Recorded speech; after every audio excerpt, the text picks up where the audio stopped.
অনেকেই এই যে প্রধানমন্ত্রী নারী শক্তি নিয়ে বলছে, কিন্তু নারী শক্তি নিয়ে আপনি বলছেন, হঠাৎ জয় মা কালী, জয় মা দুর্গা এ সমস্ত করলেন। আমরা গতকালকেও বললাম মা শারদাকে নিয়ে কার্টুন করেছে, মা শারদাকে নিয়ে বাংলা বিজেপি কার্টুন বানিয়েছে, তা সেটা নিয়ে তো তিনি নীরব রয়ে গেলেন। আমাদের শিখ সম্প্রদায়ের যিনি পুলিশ, যেহেতু পাগড়ি পরেন বলে পুলিশের অফিসার অন ডিউটি, তাকে leader of the opposition Suvendu Adhikari বলে দিলেন তুমি খালিস্তানি। কই এটা নিয়ে প্রধানমন্ত্রী ভর্ৎসনা করেছেন তাকে? তার বিজেপি বাংলার যে নেতৃত্ব আছেন তাদেরকে বকেছেন যে এই সমস্ত বলো না, মা শারদাকে নিয়ে কার্টুন করো না। আমি তাদের হয়ে ক্ষমা চেয়ে নিচ্ছি, চেয়েছেন ক্ষমা, নারীদের কাছে ক্ষমা চেয়েছেন। সুতরাং এরা নারী শক্তির কথা বলে, কিন্তু সত্যি করে সেটাতে বিশ্বাস করেন না। আর কাজ তো দূরের কথা, একটা বেটি পড়াও বেটি বাঁচাও, তার 80% চলে যায় পেট্রোল পাম্পের অ্যাডভার্টাইজমেন্ট করতে মোদিজির ছবি নিয়ে, 80% অ্যাডভার্টাইজিং এ চলে যায়। কোথায় আপনি বেটিকে কিছু করলেন? সুযোগটা কন্যাশ্রী দেখুন, বিশ্বে প্রশংসিত হয়েছে, এবং কন্যাশ্রী প্রকল্প 2013 আরম্ভ, 2024 চলছে। মানে প্রকল্প ঘোষণা করে চালাতে হবে, তো চলছে, তো আপনাকে সামাজিক স্তরে একটা পরিবর্তন আনতে হবে। এগুলো কিন্তু দিদি করেছে। ফলে আমরা যেটা বলা যে এই র্যালির উদ্দেশ্যটাই হচ্ছে যে এইগুলো নিয়ে আমরা সেলিব্রেট করব। আমাদের বিজেপিকে এটাই মেসেজ দিতে হবে যে মহিলা নারী ক্ষমতায়নের ক্ষেত্রে অগ্রণী ভূমিকা তৃণমূল কংগ্রেস। আপনারা এমন একটা বিল বের করেছেন, এমন একটা আইন করেছেন 2023 সালে, রাজনীতির ক্ষেত্রে প্রতিনিধিত্ব করার 33%।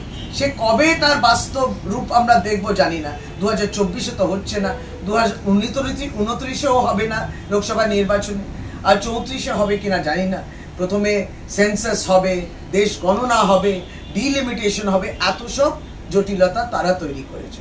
সুতরাং নারী শক্তি দিদি সেটা সেলিব্রেট আপনারা করছেন, সেটা আপনাদের আবার পরিষ্কার ভাষায় বলি, শাহজাহার কোনো অ্যাক্টিভিটিসকে দল সমর্থন করে না, এন্ডোর্স করে না, পরিষ্কার ভাষা।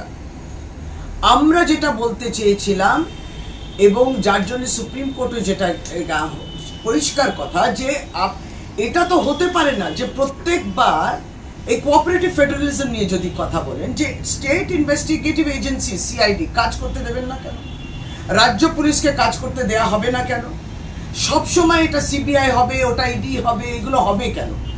আমরা সুপ্রিম কোর্টে মহামান্য আদালতে এটাই বলছি, শেখ শাহজাহানকে সাপোর্ট করার বিষয়ে কোনো প্রশ্নই ওঠে না, এটাই অপব্যাখ্যা করা হচ্ছে। এবং আমরা বলে দিই যে কলকাতা হাইকোর্ট যে কথাটা শুনতে চায় না, আমরা বলছি সিআইডি এই কাজটা করবে। এতদিন তো সিবিআই অ্যারেস্ট করলো না কেন? সিবিআই তাহলে অ্যারেস্ট করলো না কেন? তাহলে সিআইডি অ্যারেস্ট করলো, তারপর আপনি বলবেন বাহ, আমার হাতে প্রাইজটা দিয়ে দিও, আমি এবার এই জিনিসটা নিয়ে এগোবো। কেন? সিআইডি তো কাজটা করতে পারবে, তাকে অ্যারেস্ট করেছে, তার বিরুদ্ধে ইনভেস্টিগেশনটা করবে, যেটা আইন আছে কেসগুলোতে তার সেকশনে বুকড হবে।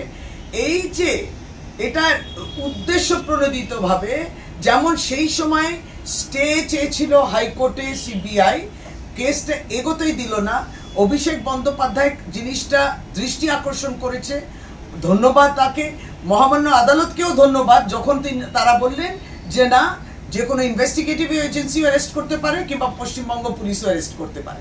এরপরে পুলিশ অ্যারেস্ট করলো, তারপরে বলছে এবার তুমি নিয়ে এসছো, তাহলে চলো এবার আমি যাবো সুপ্রিম কোর্টে। এটার জন্যই যান, এই কোঅপারেটিভ ফেডারেলিজম বিষয়টা আপনার হতে হবে।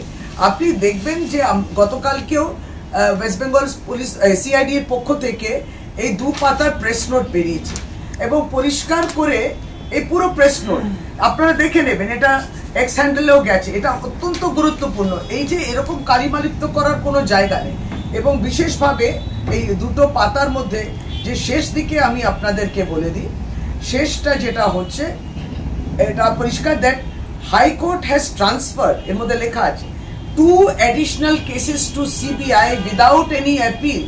ভাবুন, সিবিআই ইডি অ্যাপিলও করেনি, হাইকোর্ট একদম বললো আহা তুমি চাওনি, তবুও আমি এটাকে ট্রান্সফার করে দিচ্ছি, এই 2 additional cases without any appeal, and these 2 FIRs were not even mentioned in the prayer of the central agencies। Central agency বললো না, তবুও হাইকোর্ট একবারই দুটোকে ট্রান্সফার করলো। এই জায়গাগুলোতে আপত্তি, আমাদের তো আপত্তি নেই, শাহজাহানকে ধরা হয়েছে, শাহজাহান যে কুকীর্তি যাই প্রমাণিত যা হবে তাতেই তার শাস্তি হবে। এই যে ভুল ব্যাখ্যা যে রাজ্য সরকারকে তৃণমূল কংগ্রেস তাকে আড়াল করছে, আশ্রয় দিচ্ছে, একদম ভুল। এটা পরিষ্কার যে এখানে আপনি দেখবেন আমরা এই মামলাটা এখনো ঝুলে রয়েছে।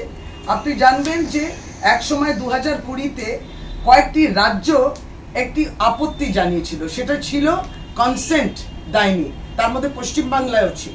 কিসে ছিল? যে যখন সিবিআই কোনো কেস নিচ্ছে তারা এফআইআর ইত্যাদি করছে কিন্তু রাজ্যের কনসেন্টটা নিচ্ছে না, এই কনসেন্টটা আমরা উইথড্র করলাম। তারপরেও সিবিআই বিভিন্নভাবে এফআইআর ইত্যাদি দিচ্ছিল যে রাজ্যগুলো অবজেক্ট করেছিল তাদেরকে। এই মামলাটা সদ্য 21শে ফেব্রুয়ারি এটা আবার হিয়ারিং ছিল, কিন্তু তাতে বলা হচ্ছে যে এই নিয়ে 25 বছর হয়ে গেল, সুপ্রিম কোর্টে ফির পিছিয়ে গেল রাজ্যের করা সিবিআই মামলার শুনানি। অর্থাৎ এইখানে কোথাও না কোথাও একটা ষড়যন্ত্র দেখছি পরিষ্কার, যেটা রাজ্য সরকার 2020-তে বলেছিল যে যদি সিবিআই যখন হাইকোর্ট ট্রান্সফার করে কেসগুলো ইত্যাদি, সিবিআইকে বলে দিল, আদালত বলে দিল, তাহলে আপনি করুন, কিন্তু এফআইআর করার আগে রাজ্যের অনুমতি নিতে হবে। অনুমতি ছাড়াই হচ্ছে। এই যে কেসটার বিরুদ্ধে সুপ্রিম কোর্টে লড়া হচ্ছে বিভিন্ন রাজ্য ইনক্লুডিং ওয়েস্ট বেঙ্গল, এটারও 25 বার করে ফিরিয়ে যাচ্ছে, আবারও ফিরিয়ে। এটা 21 ফেব্রুয়ারি হওয়া কথা ছিল, সেটা এই নিয়ে 25 বার পিছিয়ে গেল, বলছে আবার 3 মাস বাদে শোনা। এইগুলো আপনারা নোট করবেন না। বিরোধীরা